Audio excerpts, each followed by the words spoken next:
नरेश एक गरीब मजदूर था।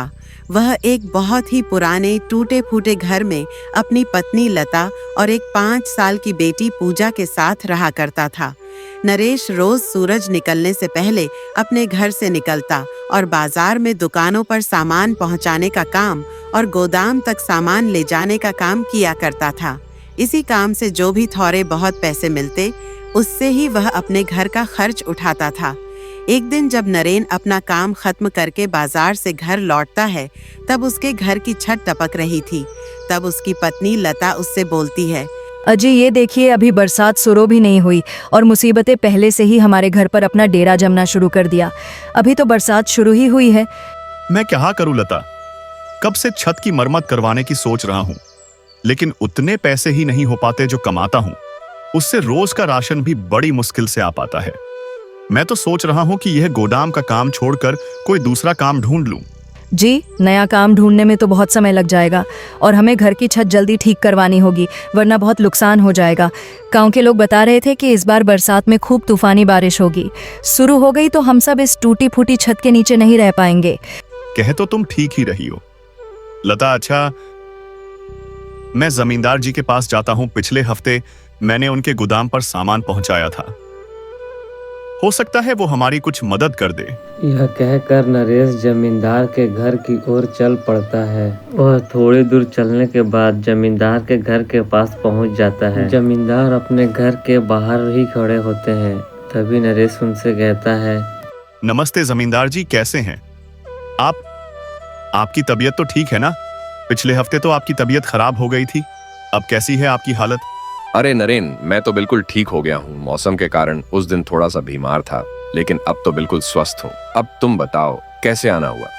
जमींदार जी, एक मुश्किल आ पड़ी है, इसीलिए कुछ मदद चाहिए थी। अभी बरसात शुरू भी नहीं हुई है और मेरे घर का छत टपक रहा है। छत की दीवार तो बस टूटने ही वाली है। अगर जल्द से जल्द मरम्मत नहीं करवाया तो बहुत नुकसान हो जाएगा। और पिछली बार जब बाढ़ आया था तब मेरी गाय और भैंस बह गई थी, कुछ बचा भी नहीं पाया। क्या आप मुझे कुछ पैसे उधार देंगे? मैं आपको वो पैसे बहुत जल्द से जल्द लौटा दूंगा। नरेशन, मुझे तुम्हारे घर के हालात सुनकर बहुत अफसोस हो रहा है। मैं तुम्हारी मदद करना चाहता हूँ, लेकिन तुम भी जानते हो मेरा व्यापार बहुत ही घाटे में जा रहा है। इस बार गेहूं की फसल बिल्कुल अच्छी नहीं हुई और जो हुई उन्हें कीड़े खा गए हैं, इसलिए मुझे बहुत नुकसान हुआ है। और हाँ, तुम भी अपने लिए कहीं और मजदूरी ढूंढ लो। जमींदार जी, यानी मैं तो अपनी समस्या लेकर आया था, आपने तो मेरी मजदूरी ही बंद कर दी। अब इस बारिश में मुझे भला कौन काम देगा? मैं तुम्हारी तकलीफ समझ सकता हूं, लेकिन मुझे भी तुम्हारी तरह कोई और काम धंधा ढूंढना होगा। फसल हुई नहीं और जमीन तो बेच रहा हूं। अब तो कोई नया काम ही शुरू करना पड़ेगा, वरना घर कैसे चलेगा? इतना सुनने के बाद नरेश जमींदार जी के घर से अपने घर की ओर निकल पड़ता है। चलते चलते उसे रास्ते में कुछ मजदूर खेतों में काम करते हुए नजर आते हैं और खेतों के मालिक उन्हें काम करते हुए वहां देख रहे थे। शाबाश, इधर से भी खुदाई करो। हाँ भाई, तुम्हारा क्या काम है? इधर तुम क्या कर रहे हो? नमस्ते सेठ जी, मैं भी एक मजदूर हूं और अब तक बाजार में अनाज और दुकानों में सामान पहुंचाने का काम करता था। अब नए काम की तलाश में हूं। मैं बहुत मेहनती हूं, हर तरह का काम कर सकता हूं। मेहनत से तो हर कोई काम करता है, लेकिन खेती बाड़ी बहुत ही मुश्किल होता है। खुदाई करना है, हल चलाना है, खाद डालना, फसल बसल बोना और काटना कुछ भी आसान नहीं है। सभी काम भरपूर मेहनत मांगते हैं। जी बिल्कुल ऐसा ही है। क्या आपके पास इनमें से कोई काम है? अगर हो तो बताइए, मैं उसे जरूर कर दूंगा। काम तो बहुत है, लेकिन मेरे पास पहले से ही बहुत से मजदूर हैं। तुम ऐसा करो, जब फसल तैयार हो जाए तब उन्हें काटने और गोदाम तक पहुंचाने के लिए आ जाना। वैसे भी तुम यहाँ पहले भी काम कर चुके। लेकिन सेठ जी, अनाज के तैयार होने में तो बहुत समय बाकी है और मुझे काम की जरूरत तो अभी है। अभी तो काम नहीं है तुम्हारे लिए। तुम कटाई के समय में आना हो सकता है, उसी समय मेरे पास काम हो जो मैं तुम्हें दे सकूं। इतना कहकर खेतों का मालिक चल पड़ता है और नरेश काम की तलाश में निकल पड़ता है। नरेश को रास्ते में मास्टर जी का घर नजर आता है। तभी वह सोचता है, है मास्टर जी तो रोज स्कूल पढ़ाने जाती है। इनको जरूर कोई ना कोई काम करने वाले की तलाश हो भी, जो बर्तन और कपड़े धो जाए। क्यों ना मैं इनसे ही कोई काम मांग लो। यह सोचकर नरेश मास्टर जी का दरवाजा खटखटाता है। खटखटाने की आवाज़ सुनकर मास्टर जी बाहर आते हैं। नरेश मास्टर जी को देखकर कहता है, नमस्ते मास्टर जी, मैं नरेश हूँ। मैं इसी गांव में रहता हूँ और बाजार में सामान धोने ले जाने का काम करता हूँ।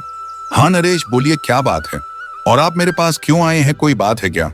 मास्टर जी, मेरे बाजार में सामान धोने का काम ठप पड़ गया है और इस बरसात में मैं काम ढूंढ रहा हूँ। मैं घर के सारे काम कर लेता हूँ, जैसे खाना बनना, झाड़ू पोछा। ये सब तो मेरे बाएं हाथ का खेल है। आपके पास कोई काम है? मेरे पास तो पहले से ही सारे काम करने वाली एक काम वाली मौजूद है, वरना मैं आपको काम जरूर दे देता। यह सुनकर नरेश निराश हो जाता है और जगह जगह जाता है, लेकिन उसे कहीं भी काम नहीं मिलता है। वह थक हार कर एक दुकान के पास बैठ जाता है। वहीं पर कुछ लोग आपस में बातें कर रहे थे कि आज अखबार में छपा था कि इस बार काफी तेज बारिश होगी और तूफान सैलाब आने का भी खतरा है। अरे अखबार में तो कुछ भी छापते रहते हैं, हमें तो ऊपर वाले से हमेशा अच्छी की उम्मीद रखने चाहिए। देखा नहीं, पिछली बार अखबार में बताया था कि कोई खतरा नहीं है, फिर भी देखो मेरे सारे माल मवेशी सैलाब में बह गए और मैं देखता रहा। हाँ हाँ, तुम तो ठीक ही कहते हो। पिछली बार बोला था सैलाब नहीं आएगा तो आ गया। इस बार बोल रहे हैं सैलाब आएगा तो शायद नहीं आए, और क्या पता बाढ़ सैलाब आ ही जाए। उनकी बातें सुनकर नरेश की चिंता और परेशानी और भी बढ़ जाती है और वह वहाँ से बिना कुछ खाए ही अपने घर की ओर निकल पड़ता है। वह मन में सोचता है, लता को मेरे ऊपर कितना विश्वास था कि मुझे तो कहीं ना कहीं काम मिल ही जाएगा, लेकिन अब तो मुझे बूढ़े खबर के साथ आता देखकर वह कितना मायूस हो जाएगी। जब वह घर पहुंचता है तो देखता है कि उसकी बेटी पूजा बीमार पड़ी हुई है और वह बिस्तर में है। वह तेज बुखार से लड़ रही है। अरे मेरी बेटी पूजा, उठो, क्या हो गया है तुम्हें? लता, पूजा को क्या हो गया है? वह ऐसे बिस्तर में क्यों लेटी हुई है? पूजा को बहुत तेज बुखार हो गया है और उसको सर्दी खांसी ने भी जकड़ लिया। बेचारी बीमारी के कारण लाचार। अरे मेरी बेटी बेहोश है, मैं कुछ दवाइयों का इंतजाम करता हूँ, लेकिन मेरे पास तो एक भी फूटी कौड़ी नहीं है। शायद मुझे मेरे दोस्त सोहन से कुछ पैसे उधार ले लेने चाहिए। यह कहकर नरेश सोहन की घर की ओर निकल पड़ता है। कुछ ही देर में नरेश चलते चलते सोहन के घर ओर पहुंच जाता है और उसका दरवाजा खटखटाने लगता है। कुछ देर बाद सोहन बाहर आता है और नरेश से कहता है, अरे नरेश भाई, इस समय तुम मेरे घर आए हो, सब कुछ ठीक तो है ना?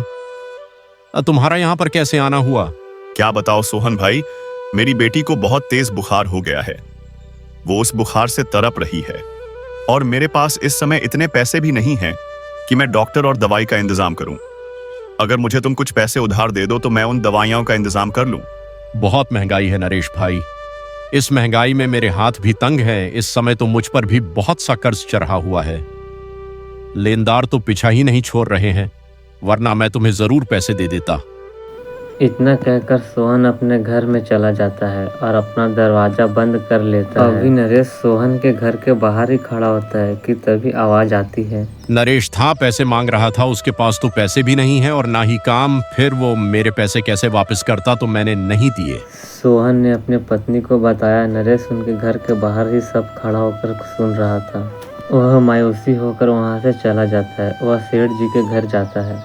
अरे तुम तो वही हो जिसे मैंने बताया था कि मेरे पास अभी कोई काम नहीं है, तुम फिर आ गए। नहीं नहीं सेठ जी, मैं काम के लिए नहीं आया हूँ। मेरी बेटी बहुत बीमार है और मुझे उसके लिए दवाई का इंतजाम करना है, लेकिन मेरे पास 1 रुपया भी नहीं है।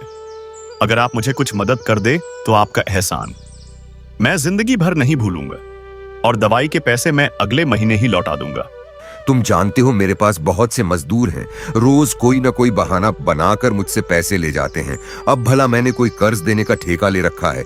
क्या लोगों को इस बात का ख्याल रखना चाहिए, क्योंकि पैसे तो पेड़ों पर नहीं आते। कोई बात नहीं सेठ जी, जो ऊपर वाला चाहेगा वही होगा। अच्छा, अब मैं चलता।